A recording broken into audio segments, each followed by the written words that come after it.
Un édito politique signé Laurence Saillé. Bonjour Laurence. Ravi de vous retrouver comme tous les mardis dans le Grand Journal. Vous êtes éditorialiste après avoir été la porte-parole des Républicains.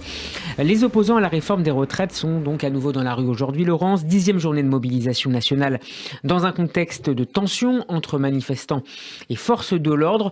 Gérald Darmanin a d'ailleurs annoncé la mise en place aujourd'hui d'un dispositif de sécurité inédit avec 13 000 policiers et gendarmes mobilisés sur tout le territoire. Et vous vouliez rebondir justement, Laurence, sur les propos d'Emmanuel Macron rapportés hier lors d'une réunion qui s'est tenue à l'Élysée. Le président aurait déclaré: le projet de la France insoumise, c'est de surfer sur les violences. Ils veulent saper nos institutions et délégitimer les tenants de l'ordre responsable. Que vous inspirent d'abord ces déclarations du chef de l'État, Laurent Saillé, et est-ce que vous partagez au fond son point de vue ? Alors je trouve que son constat est limpide parce que la stratégie de la France insoumise est limpide. Et bien sûr, je partage son point de vue parce que vous avez remarqué qu'au fur et à mesure des éditos que j'ai pu faire ici, j'ai justement mis en avant cette stratégie de la France insoumise. Mais on peut remarquer que dès 2017, avec l'élection d'Emmanuel Macron, la France insoumise a déjà remis en cause l'élection présidentielle. Alors il revenait sur le score du président, puis il disait que c'était un monarque. Tous ces mots sont faits pour décrédibiliser déjà l'élection présidentielle. On a vu après que pendant les Gilets jaunes, ils ont eux-mêmes agité les foules, bien que les Gilets jaunes les aient repoussés dans un premier temps. Et ils n'ont jamais vraiment condamné les attaques qui ont été faites sur la personne du président de la République. On avait vu des mannequins à son effigie qui étaient maltraités.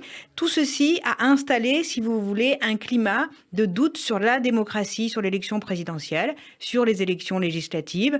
On a bien vu aussi que lorsque Jean-Luc Mélenchon disait aux dernières élections, à la dernière campagne, qu'il fallait voter pour qu'il soit lui-même Premier ministre. Tout le problème de la France insoumise, c'est qu'ils n'ont jamais accepté que Jean-Luc Mélenchon ait pu échouer justement 2 fois à la présidentielle. Pour autant, n'ont-ils pas joué un certain rôle d'opposition à l'Assemblée nationale ? C'est ce qu'on aurait pu attendre et il est bien légitime qu'à l'Assemblée, il y ait une opposition. Mais on a bien vu que dès le départ, ils se sont mis dans un jeu pour décrédibiliser l'Assemblée nationale. Déjà, ça pouvait paraître anodin, mais les vêtements, de mal se vêtir comme ils l'ont fait, ça descendait, si vous voulez, le niveau des institutions. Leur comportement aussi, qu'ils ont eu dès le départ avec des propos outranciers, des comportements, on aurait dit une classe d'école, et encore, je pense que ça se passe mieux dans les classes d'école. Et puis, faut espérer en tout cas. On a vu, oui bien sûr, pour les retraites, là on a vu qu'il y avait une obstruction forte à la démocratie. Personne ne le dit, mais s'ils n'avaient pas eux-mêmes bloqué ce vote en première lecture en déposant des dizaines de milliers d'amendements, y aurait-il eu un 49-3 ? Sûrement pas, parce qu'il y aurait eu un vote du texte dès la première lecture. Laurence, on pourrait toutefois vous opposer qu'ils ne sont pas à l'origine de la colère des Français contre cette réforme des retraites. Bien sûr, enfin, il y a une énorme contestation de la réforme des retraites. Mais qui dit contestation ne veut pas dire pour autant colère. Mais la France insoumise a transformé, a aidé, pas elle seule, a aidé la transformation, si vous voulez, de la contestation en colère et même en rage. Et quand vous vous comportez ainsi en disant que les ministres sont des assassins, en mettant des ballons de foot avec les têtes de ministres, quelque part, vous légitimez, si vous voulez, cette colère dans la rue. Ils ne sont pas seuls. Europe Écologie Les Verts font partie aussi de cette manipulation. On le voit bien avec sa dirigeante qui, parce qu'elle fait la compétition avec Sandrine Rousseau, essaie d'être dans toutes les outrances. Marine Tondelier, tout Laurence, à fait. ça y est, j'évoquais tout à l'heure le dispositif de sécurité mis en place par la place Beauvau face au risque de violence. On l'a beaucoup médiatisé, et à raison d'ailleurs, certains dérapages minoritaires des forces de l'ordre. Mais vous vous interrogez sur la pertinence même de l'expression violence policière. Pour quelle raison ? Alors, quand on dit violence policière, je pense qu'il faut éviter cette formule. Parfois, elle peut échapper, puisqu'à force de l'entendre, elle s'installe. On met le doute sur toute une institution.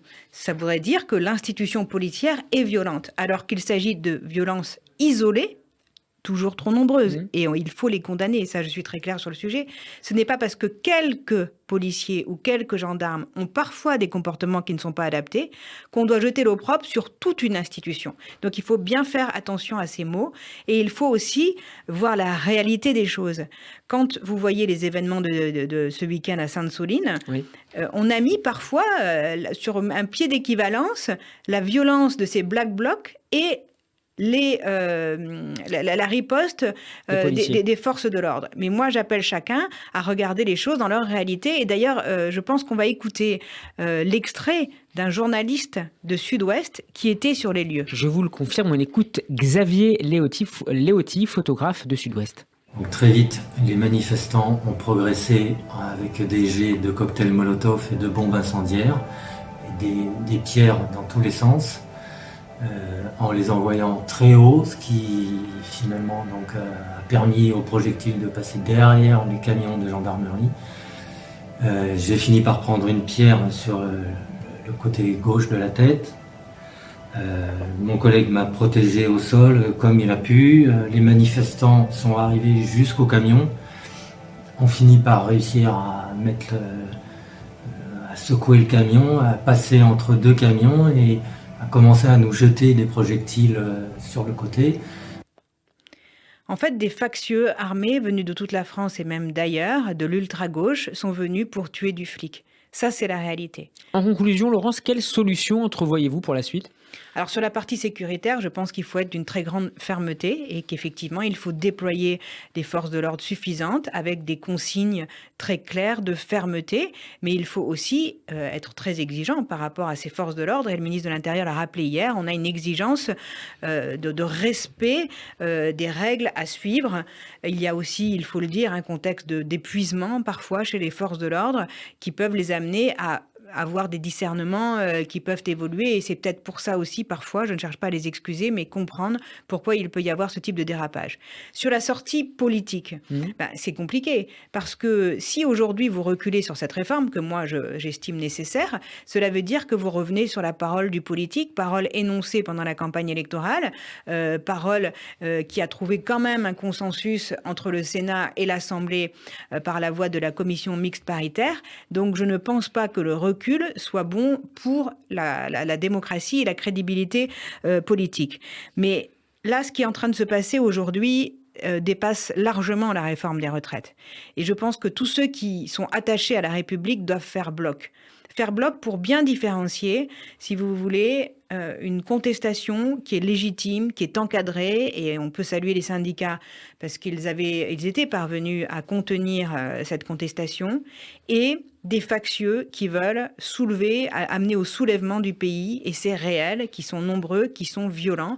Et je pense que toutes les forces républicaines, qu'elles soient politiques, toutes les personnes qui peuvent avoir à émettre une opinion sur le sujet, doivent bien faire la différence et faire bloc justement pour sauver la République, pour sauver l'ordre démocratique si cher à la France. Laurence Saillé, tous les mardis dans le Grand Journal sur Radio J. Merci Laurence d'avoir été avec nous.